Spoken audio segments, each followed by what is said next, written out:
streams and they make me want to kiss you. Oh, a browser war, no way. The World Wide Web is arguably the most critical pillar of human civilization today. John Perry Barlow called it cyberspace, the new home of the mind. In his Declaration of Independence of Cyberspace, he said, "We are creating a world where anyone, anywhere, may express his or her beliefs, no matter how singular, without fear of being coerced into silence or conformity. Freedom on the web has caused governments to fail, it's minted millions of new millionaires, and has allowed this one humble cat to be viewed trillions of times. But there's an existential threat to this openness. We tap into cyberspace via web browsers, with Chrome, Safari, Edge, and Firefox accounting for over 90% of the market share. All these browsers share technology. Hold on. Existential threat to this openness. We tap into cyberspace via web browsers, with Chrome, Safari, Edge, and Firefox accounting for. Yeah. Chat, guys, I think we'll use Safari because it comes with the phone, right? And people misclick it because they don't set their default browser back to Chrome when they get an iPhone, but they don't actually want to use it. I feel like Safari boasts their stats, but the shit is bricked in.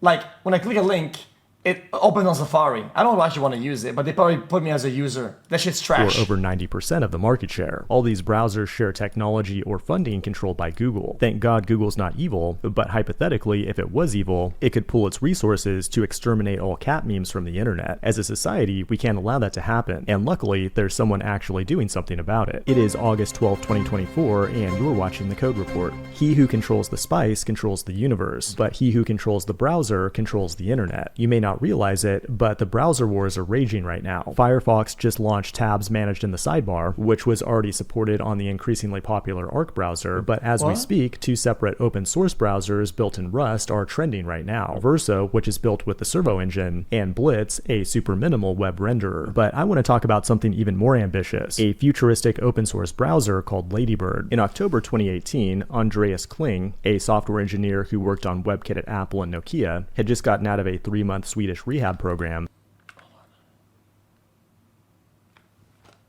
Okay. Engineer who worked on WebKit at Apple and Nokia had just gotten out of a 3-month Swedish rehab program and was unemployed and bored. And when smart people like him get bored and don't have access to drugs, they start doing extreme things, like when he built his own operating system to use as a daily driver. That included a 1990s GUI with a late 2000s Unix CLI. Everything from the kernel to the web browser had to be made from scratch. And this is how Serenity OS was born, which is named after the Serenity Prayer. God grant me the serenity to accept the things I cannot change, the courage to change the things I can, and the wisdom to know the difference. On July 4th, 2022, the Serenity OS browser engine declared its independence as a cross-platform project. And now a full web browser, it was renamed Ladybird. Over 1,000 contributors, 500,000 lines of C++ code, and 2 years later, Andreas joined forces with one of the GitHub co-founders to form a nonprofit to manage the browser, believing the way to not have bad incentives is to have no incentives. The project is funded entirely by sponsorships and donations, and most importantly, the code is entirely free and won't borrow from other browsers. And that's a big contrast even to privacy-focused browsers like Brave, which is for profit and built on top of Google's Chromium. But speaking of tools that are free and open source, another incredible project you need to know about is Convex, the one true Firebase alternative and sponsor of today's video. As an app developer,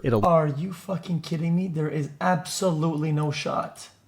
Bird, and let's get back to Ladybird and talk about the disappointing part. The first alpha version for Linux and Mac OS isn't expected until the summer of 2026, and you'll probably die of old age by the time the Windows version comes out. The good news is that you can play around with the code and build it from source on GitHub, but building a web browser from scratch is extremely complex, and the general... Chat, this is for nerdo Andes. This is for fucking like wired in fucking bullshit and live in the shadows that fucking... This is for the rats. It's for the rats. Consensus is that it's impossible to pull off. Nobody will ever use that web shit. Developers to build websites with their half-assed HTML, CSS, and JavaScript code, browser engines need to follow the W3C spec, which contains over 114 million words, and it constantly evolves with new features that raise the barrier to entry. It's not a project you build in a weekend by prompting ChatGPT. The developers have already built their own HTML and JS engines, creatively named libhtml and libjs, and are leveraging established tools like FFmpeg for videos. In software. So what this guy's saying is that the market share on the browser will stay the same for at least another 5 years before it even begins to be a war. And even then, it probably won't be a war, let's be honest. The monopoly will continue, and then it'll be the end of it. Gotcha. All right, gotcha. Anything else? I feel like I feel like I summarized this video pretty well, no?